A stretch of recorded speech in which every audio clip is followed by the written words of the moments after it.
Lela Monteiro, sexóloga, fisioterapeuta, especialista em sexualidade, trazendo um programa para você aprender, discutir, interagir sobre sexualidade e comportamento.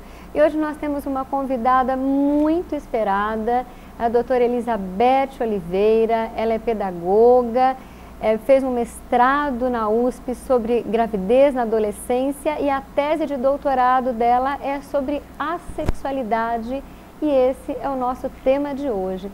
Então, Elizabeth, seja bem-vinda a mais um Lela Monteiro. Obrigada, Lela, eu agradeço o convite e espero que a gente possa discutir esse tema, que ainda é um tema novo no Brasil, mas eu acredito que a gente possa, então, trocar algumas ideias a respeito. Que coisa boa. Nós estávamos falando há pouco da importância desse tema ainda tão desconhecido. E então, para você de casa, já ouviu falar em assexualidade? O que vem a ser a assexualidade, Beth? A sexualidade, ela é uma condição, vamos dizer assim, uma sexualidade, é um tipo de sexualidade na qual a principal característica é a falta de atração sexual, a falta de desejo sexual por outras pessoas. E essa falta, ela é persistente. Em geral, ela ocorre ao longo da vida, não é uma fase que a pessoa está passando, mas sim é uma característica da personalidade dessa pessoa. Desde cedo, em geral, já sente, né, que existe uma diferença na forma com que essa pessoa vê os relacionamentos, e muitas delas, então, elas crescem, vão para a escola, fazem trocas com os amigos e acabam percebendo que existe uma diferença delas em relação aos amigos. É essa falta de interesse. Quais são esses indícios, o diferencial mesmo dessa sexualidade, Beth? Então, a diferença que as pessoas eu entrevistei, né, 32 pessoas no Brasil todo, e elas me dizem, então, que desde cedo, algumas até mesmo na infância, diziam o seguinte, que elas viam os relacionamentos amorosos e afetivos entre as pessoas, pais, mães, família, e não viam sentido naquilo, muitas vezes, né? E pensavam assim, eu acho que eu não tenho interesse por isso. E quando elas comentavam isso com os pais e com amigos, eles diziam, não, é porque você é muito novinha ainda, você não sabe, quando você crescer, você vai entender. E persistia. E persistia. Então, chegava na escola, né, a troca com os colegas, aí percebiam que esses colegas tinham interesse muito grande em namorar, em ficar, né? Interesse em fazer sexo, ou pensando em sexo sempre, e eles não se identificavam de jeito nenhum. Então, o primeiro indício seria uma desidentificação com as sexualidades existentes. Com o desejo? Não exatamente. Eles costumam fazer, os estudos inclusive estão apontando nessa direção, de fazer uma separação entre desejo sexual e atração sexual. A palavra atração, ela implica a existência de outra pessoa. Sim. Desejo sexual, vamos dizer, uma resposta do corpo ao estímulo sexual, por exemplo, pode ser que exista. Né? Isso está tabulado na sua pesquisa? Como é que, eu queria que você falasse um pouquinho da sua pesquisa, porque ela é muito interessante. Queria que você explicasse um pouquinho da sistemática, enfim, falasse um pouco dela propriamente dita. Bom, eu comecei a pesquisa ao perceber, ao entrar pela primeira vez em contato com o conceito de assexualidade e perceber que não havia no Brasil outras pesquisas que falassem sobre esse tema. Então, eu elegi a sexualidade como tema do meu doutorado. Aí eu comecei a frequentar as comunidades, na época ainda eram comunidades que estavam predominantemente no Orkut, que eram comunidades que se juntavam de pessoas que diziam que não sentiam, né, desejo sexual, não sentiam vontade, né, de namorar, nem nada disso. E aí, a partir daí, eu senti, bom, eu estou no campo da educação, lá na USP. O que é muito interessante isso, exato. Né? Uma pedagoga com uma tese dessa extrema importância. Porque a sexualidade, ela faz parte da diversidade sexual. A diversidade sexual é um tema que está cada vez ganhando mais força nas escolas, por conta da homofobia, principalmente, né, que existe nas escolas, e a gente luta, foi, né, contra isso. Um dos motivos que fez você? Foi um dos motivos, principalmente a perceber que muitos desses assexuais me revelaram que sofrem homofobia.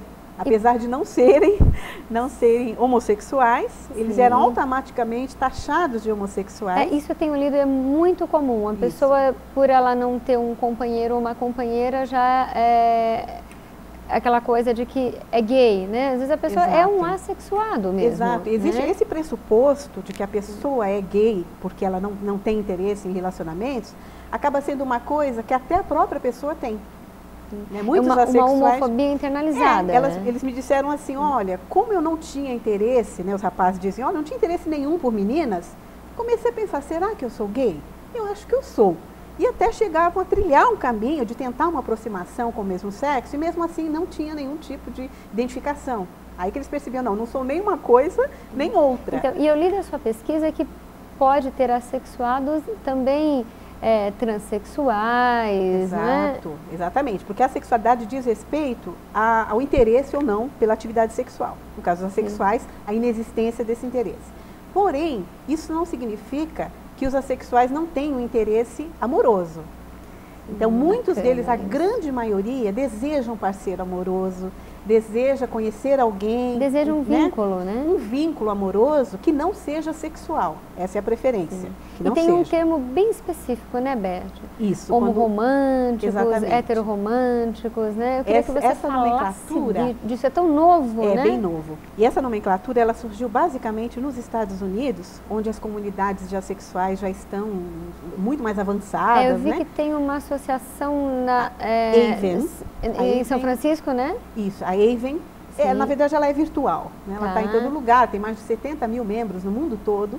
E começou com um jovem, Começou com um jovem que desde os 14 anos percebeu que ele era diferente, né? Essa mesma experiência que os assexuais que eu entrevistei tiveram, ele também teve, percebeu. Chegou aos 14, ele percebia que todo mundo, seus colegas, se interessavam por namoros, né, por ficadas, por rolos, e ele não tinha nenhum interesse em nada disso. Então ele começou a investigar na própria internet se ele encontraria outras pessoas que fossem como ele, né?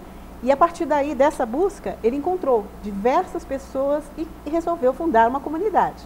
E a comunidade foi um absoluto sucesso, porque ela foi se multiplicando nos Estados Unidos e posteriormente em outros países. Elas têm 13 idiomas. Como é que está no Brasil? Existe uma associação? Então, no Brasil existem. Começou no Orkut, com algumas comunidades, mas não havia uma discussão organizada a respeito da sexualidade. Então, havia basicamente uma comunidade que pode-se dizer assim, era uma pessoa, um rapaz, que é a pessoa que está, aí desde 2009, se eu não me engano, tentando levar esse tema para discussão, né? Então ele fundou uma comunidade que era fora do Orkut e era praticamente a única. E essa comunidade agora está crescendo, está florescendo de uma maneira muito bonita. Tem A2. A2. É uma comunidade que agora outras pessoas, né, se juntaram também. Então eles estão promovendo uma discussão que é muito interessante, uma discussão qualificada a respeito da sexualidade. E antes não tinha. Na época que eu comecei a pesquisa, ele estava praticamente sozinho, né, tentando trabalhar sozinho, mas com muitas dificuldades, mas felizmente a ajuda veio e a comunidade está crescendo de uma maneira muito bonita. E eu queria que você desenvolvesse um pouquinho mais, porque esse tema tem algumas peculiaridades que a gente não vê em outros segmentos, né, que é muito apropriada desse seu tema e especificamente do seu estudo. Isso, exatamente. Um grande porém que existe no conceito de assexualidade é quando a gente fala assim, orientação sexual. A própria expressão orientação sexual, ela indica uma direção para algum lugar. Perfeito. E a sexualidade, esse desejo não tem, ela não tem esse direcionamento. Então existe uma discussão teórica entre as pessoas que estão estudando, os cientistas que estão estudando a sexualidade, em tentar classificar a sexualidade como orientação sexual ou não. As comunidades nos Estados Unidos tentam esse movimento, em que seja considerado uma orientação sexual, porque é um tipo de sexualidade, né? Se ela não for orientação sexual, o que ela é, afinal de contas, né? Então seria uma forma de, com uma nova sexualidade ou uma nova orientação sexual, digamos assim, ela poder se juntar a outras que já existem, que já estão na luta, né? Como o movimento LGBT. No Brasil ele está encaixado no movimento LGBT? Não. No Brasil nós ainda não temos um movimento organizado nesse sentido, então os primeiros trabalhos têm sido no sentido de divulgação, né, de visibilidade. Eles já estão fazendo alguns encontros pessoais, né, a partir dessa comunidade. Essa comunidade ela tem contatos com pessoas que se identificam como assexuais no Brasil inteiro. Então, alguns programas, né, algumas encontros têm sido programados e aí esperamos que isso venha a crescer. Nos Estados Unidos eles já vão até a parada gay, né, como grupo, tentam explicar para as pessoas o que é a sexualidade, fazem folhetos. Então existe um movimento muito mais avançado. Aqui no Brasil ainda não. Tanto é que é muito difícil você conseguir alguém que fale claramente, né? Eu busquei, eu vi que a Marília Gabriela no programa buscou, as pessoas ainda têm uma grande dificuldade de se expor, ainda pelo preconceito. Exatamente, né? Existe uma... E eu sei que você já falou isso em outros programas, mas acho que vale a pena para o telespectador falar da diferença do celibato, que é um voto, uma opção, e da sexualidade.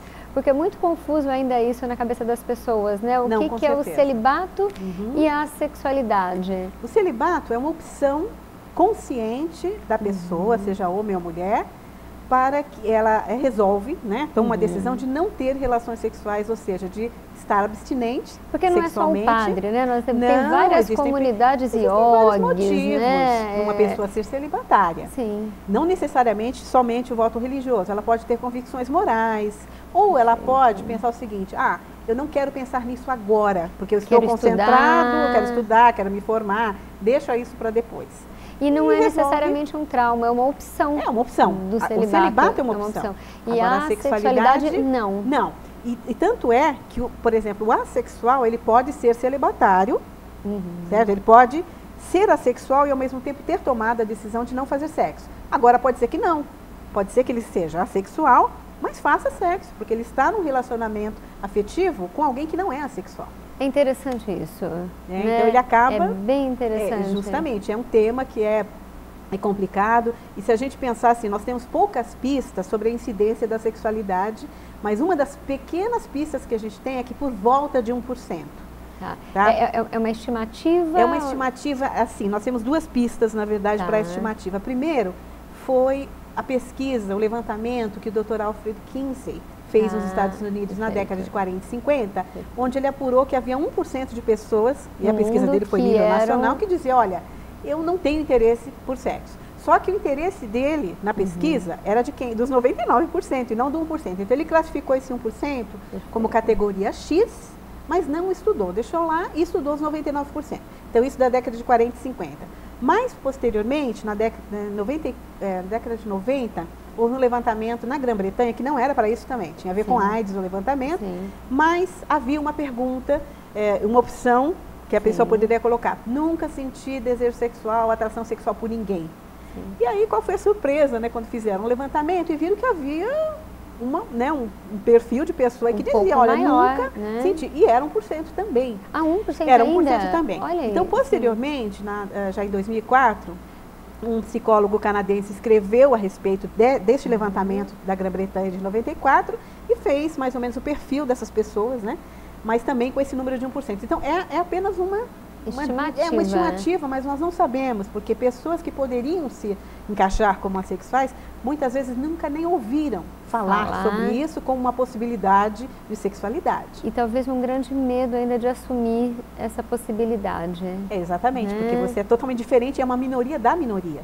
Perfeito. Porque o grande problema é quando um adolescente chega na fase de puberdade, chega na adolescência e percebe que ele é diferente.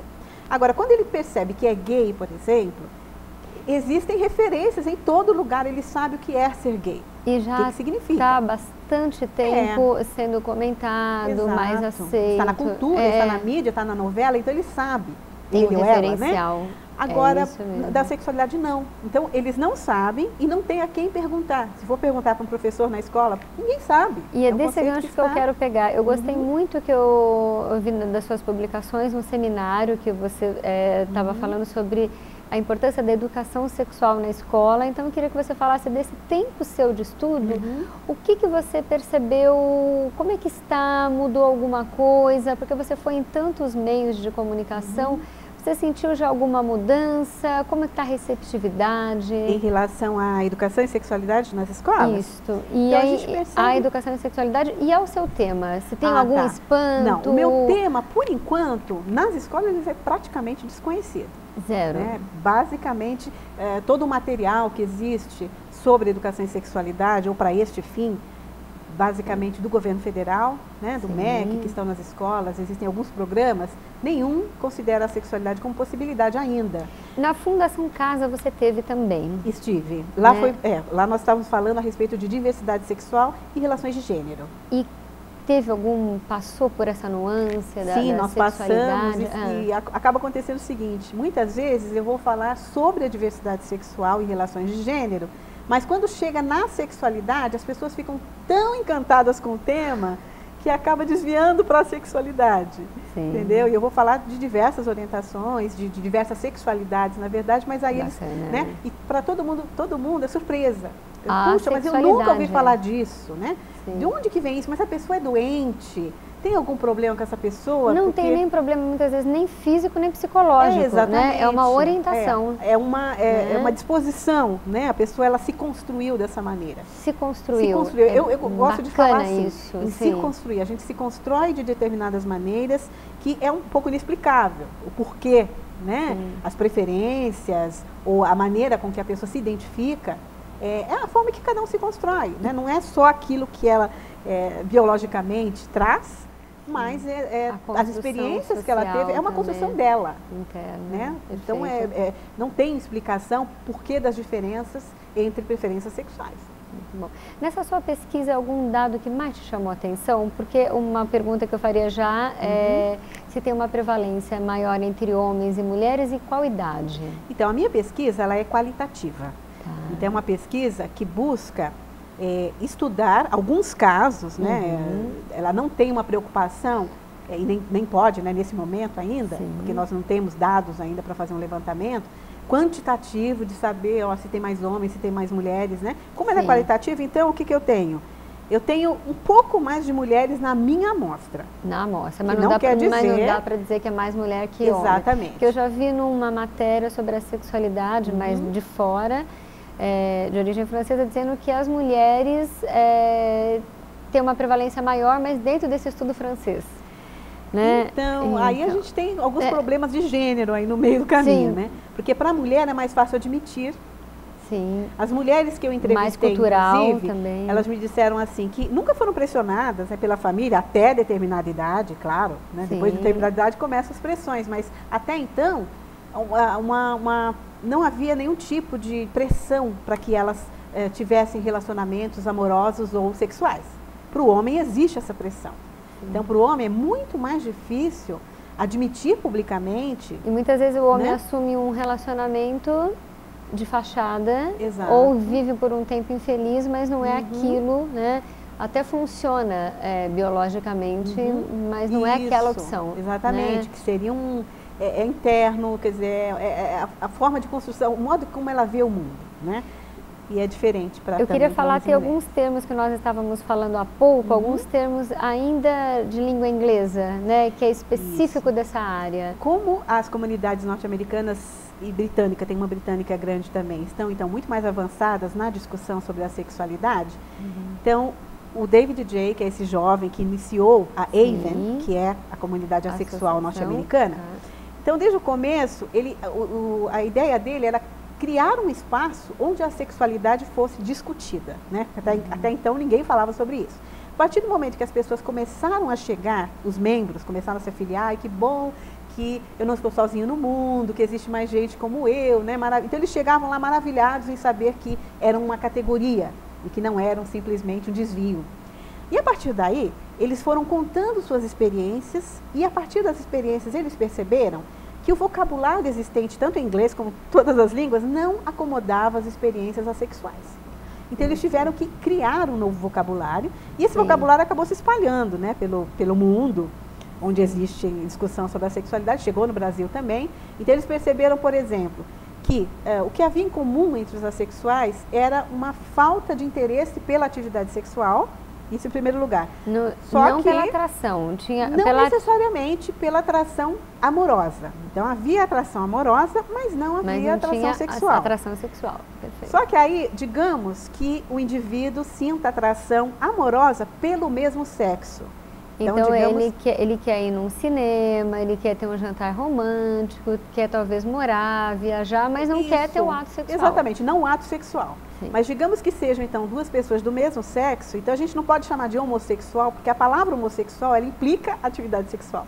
Ela está incluída. Então, eles criaram o homorromântico. Não homoafetivo, homorromântico. Isso lá, estou falando isso nos Estados Unidos. Né? Nos Estados Unidos foi criado dessa maneira, como homorromântico.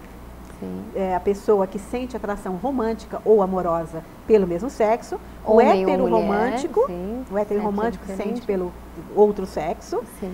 O birromântico, que independe, né, do sexo da pessoa. O panromântico, que topa tudo, exatamente, mas não no sentido sexual. No sentido sexual. Exatamente. É a mesma correlação do sexual, só que sem o sexo. Exato. Tendo todas essas nuances do convívio das variedades. Por isso precisou criar outras palavras. E aí surgiu o aromântico. Eles perceberam que entre os assexuais, alguns diziam assim: eu não tenho interesse nenhum, nem por romance e nem por sexo. Então, olha, eu não nenhum interesse em formar nenhum tipo de parceria. Eu não imaginava que teria o aromântico. Tem o aromântico. O aromântico, então, é aquele que ele quer fazer amizades, né? Mas não quer muita aproximação. Ele não quer envolvimentos afetivos nesse sentido, sim, românticos. Sim. Então, ele vai ter um movimento, obviamente, afetivo com a família, com os amigos, mas ele não deseja uma parceria romântica. Nem romântica, nem sexual. Nem sexual, nem romântica. Sim. Então, para ele, ou ela, né? Sim. Existem muitas mulheres que são aromânticas também. Então, perceberam isso e criaram essa palavra. Então, olha, este é aromântico. Então, foi um pouco do vocabulário criado. Mais para frente, começaram a chegar mais pessoas contando mais experiências de sua vida sexual. E aí eles perceberam que precisavam criar mais algumas palavras. Perceberam que existia, por exemplo, uma pessoa que se identificava completamente com o conceito de assexualidade, porém, aquela pessoa, quando se apaixonava, quando conhecia alguém, né, que iniciava uma atração, né, começando com uma atração inicialmente romântica, mais para frente ela poderia desenvolver uma atração sexual por aquela pessoa e só por aquela pessoa. Sim. E aí eles viram e falaram, bom, então ele está entre a sexualidade e a assexualidade. Aí deram o nome de demissexual para esse sujeito, né? Que ele prefere ainda se identificar como assexual, porque grande parte da vida dele ele vive como assexual. Aí, esporadicamente pode acontecer episódios isolados. Muito isolados. Então, por isso, eles ainda preferem se identificar como assexuais. E tem o Grey. Isso, o que a gente chama de Grey A, ainda é muito desconhecido. Esse é o mais complicado ainda que tem da gente entender, porque ele pode vir a sentir também algum tipo de atração sexual, mas em circunstâncias muito específicas, que não só essa da paixão. Sim. Tá? Então, não existe ainda algum estudo que consiga caracterizar. A gente sabe que existem pessoas assim, algumas até costumam dizer assim, ela tem libido, vamos dizer assim, né? Popularmente a gente diz, né? Ela tem libido, ela se masturba, mas isso não vai necessariamente buscar a sexualidade com alguém. Isso, mas em algumas ocasiões é possível que possa existir essa atração, o que pode ocorrer, porém, isso não está ainda muito bem explicado. Mas muito interessante, muito interessante. É uma sexualidade diferente. Eu li uma matéria sua sobre virgindade tardia na revista Marie Claire francesa. Eu não sei se você quer falar um pouco, porque além da sua fala em muitas comunidades, eu tenho acompanhado, eu achei muito interessante que é uma matéria muito rica, essa da virgindade tardia. Isso, na verdade o foco mesmo não é a sexualidade dessa matéria. Né? Essa matéria, o foco dela é mesmo falar de adultos virgens, pessoas que chegaram à fase adulta sem sentir a necessidade ou não ter necessariamente encontrado uma pessoa. Quer dizer, tem vários motivos que uma pessoa chega, sei lá, aos 40 anos, virgem, né? Sim. E aquilo pode se tornar parte da personalidade dele. E por uma opção. Sim, pode ser o celibatário, né? Que não necessariamente seja a sexualidade. São pessoas que abraçam, né, esse conceito de virgindade e permanecem com ele. Aí, eu fui entrevistada, só para falar um pouquinho, existe também dentro desse grupo pessoas que são assexuais. Né? E o que é a sexualidade? Muitas dessas pessoas ainda não têm ainda essa ideia, né, do que significa um conceito que é uma categoria nova, que está sendo ainda discutida, né, no mundo todo. São pouquíssimos pesquisadores sobre a sexualidade no mundo ainda. São trabalhos esporádicos. Se nós juntarmos todos os artigos científicos escritos, muito pouca coisa. Não chega uns 80, talvez. 80 chutando muito alto. Não existem, né? Então nós temos deste livro. Então, e aí eu vou mostrar esse livro aqui, chamado Minorias Sexuais. Foi escrito pela Tereza Rodrigues Vieira. Organizado, né? Então ela pegou vários escritores do tema e nós trouxemos ele aqui hoje porque a Beth escreveu sobre a sexualidade, né, pela carência de artigos. Então, você que quer ler um pouquinho mais, Minorias Sexuais vai falar um pouco mais sobre o tema da sexualidade com a autoria da Beth, organizado pela Tereza. Isso. Beth, eu queria que você deixasse uma mensagem final, que nós estamos já nos minutos finais, a conversa é tão rica, eu tenho tanta coisa a mais para te perguntar, mas eu fiquei feliz que nós conseguimos desenvolver um pouco mais desses termos que as pessoas ainda perguntam e estão desconhecidos. Então, deixa a sua mensagem e talvez, não sei se você já tem a conclusão da sua tese. Então, ainda não, né? A minha tese, ela busca justamente tentar estudar a trajetória de pessoas que se auto-identificam como assexuais. Eu entrevistei 32 pessoas do Brasil todo, então algumas pessoas, a entrevista foi feita pessoalmente, aqui em São Paulo, e outras a entrevista foi feita por e-mail.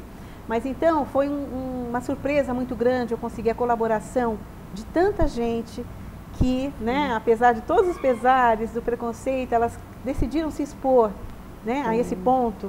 Então, para mim foi assim uma surpresa muito grande ter chegado a um número tão grande de pessoas que, né, e a partir da conversa com essas pessoas, o que eu percebia, então, era um desejo muito grande de que a sexualidade fosse conhecida. Então, a missão da minha pesquisa é mais ou menos essa, é tentar trazer esse tema para que ele seja discutido e as pessoas conheçam, porque a partir do momento que as pessoas começam a conhecer, elas começam a diminuir um pouco seu preconceito, a sua discriminação, começam a pensar e lembrar de pessoas que elas conhecem, que estão na vida delas e que podem ser assexuais. É um serviço de utilidade pública, né? É, mais ou menos isso. Sim. Então, assim, está sendo um desafio muito grande. E você fala com paixão, né, da tese, isso que é muito bonito, essa tese né? Mudou a minha vida. Olha que bacana. Ela mudou a minha vida e a oportunidade de estar em contato, de ajudar muita gente que me escreve, né? Quase todos os dias eu recebo e-mail de pessoas no Brasil todo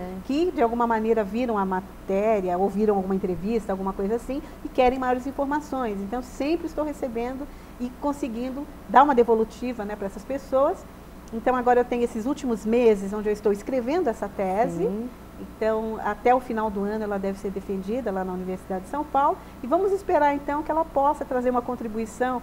É uma lacuna muito grande de conhecimento. Já está trazendo. Eu espero que sim. Eu quero que você deixe os seus contatos, enfim, talvez um e-mail, não sei se o Facebook. Eu tenho um blog. Ótimo, fala do blog. Eu tenho um blog, que é o pena blog... que não falamos dele, porque eu gosto muito.